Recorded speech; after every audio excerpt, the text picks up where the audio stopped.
All right, Senator Morrell, you next. You want to rest, Senator Peterson, a minute?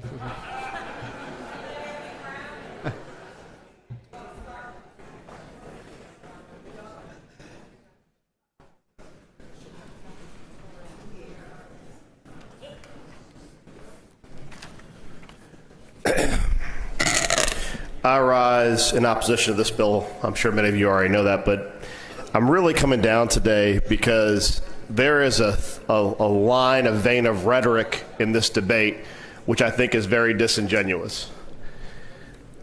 This is not a pro-life bill, it is a pro-birth bill. And let me be more clear in how I explain that. This legislature has voted repeatedly in support of pro-birth.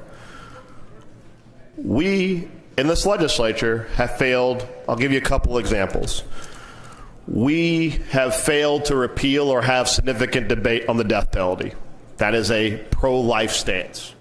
You can give your rationale as to caveats as to why there should be exceptions to life, but that is a pro-life issue. It's established by almost every religious head in the entire world. That's one example. This is a pro-birth bill in a pro-birth state because we don't legitimately accept or support health care expansion for these mothers having children. Currently, our Attorney General is fighting to repeal the Affordable Care Act with no funded replacement. So we support birth, but we don't support the health care provided for the mother, the health care provided for the children, or health care in general. That has been established. We have people who come here who vilify people on welfare, who in the midst of the debate on how old we should allow children to have babies, make the comment that it's better for them to get married at 10 when they're having the baby than be single. Our fixation is so much on micromanaging the family. Once again, that is a pro-birth stance, not a pro-life stance, because the life of a 10-year-old married to a 40-year-old is not much of a life at all.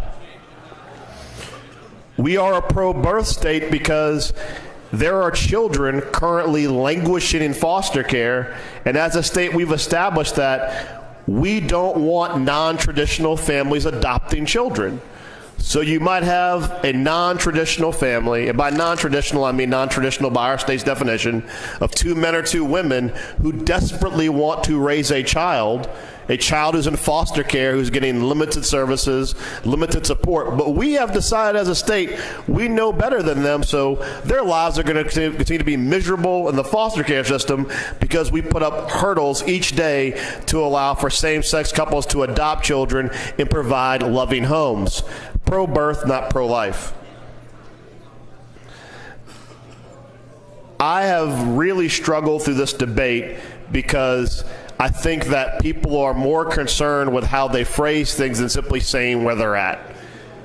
And if you support this bill as a pro-birth bill, please say that and stop misrepresenting that you're pro-life, whether it's for these mothers or for these children.